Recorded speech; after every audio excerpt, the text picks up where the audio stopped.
Stephen Holt balik pa kondisyon. At kasalukuyang trainer, halos isalya dahil sa lakas nga ng katawan ngayon nitong si Holt.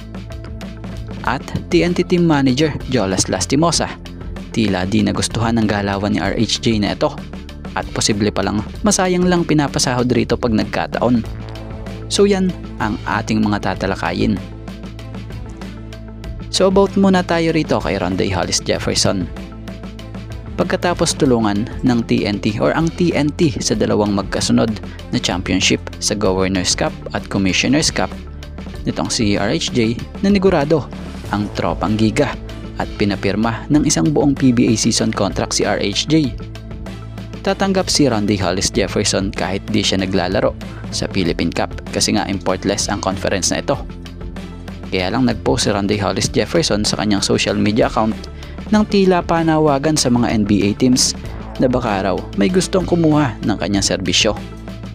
It turns out, may outclose pala sa exclusive contract na pinirmahan ni Rondae Hollis Jefferson sa TNT na if ever may guaranteed NBA offer na dumating kay RHJ ay malaya ito. Last month ay narito sa Pilipinas itong si RHJ at nagsagawa pa ito ng basketball clinic. Wala raw itong nabanggit kay team manager TNT Jojo Lastimosa tungkol sa panagnanais nitong makabalik sa NBA, and is publicly asking for it, na tila hindi ito nagustuhan ni TNT team manager Jolas Lastimosa. He should just wait, not asking for it, aniya ni TNT team manager.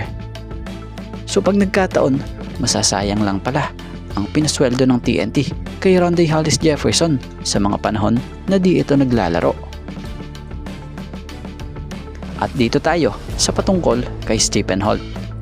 Maging si Stephen Holt ngayon ay tila balik pa kondisyon na matapos nitong maglabas ng update sa pagtitraining niya o pagtitraining nito via IG post. Credit po.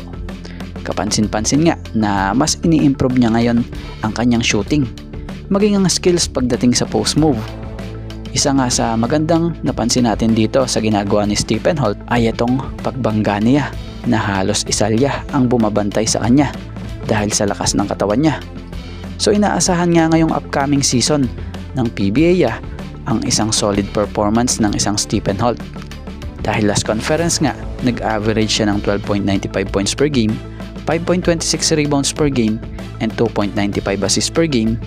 Ngayon possible mas mataasan niya yan next season, lalo't need pa ng Hinebra ngayon ng defensive stopper at instant scorer na player sa team na siyang meron nga sa skills na tong si Stephen Holt.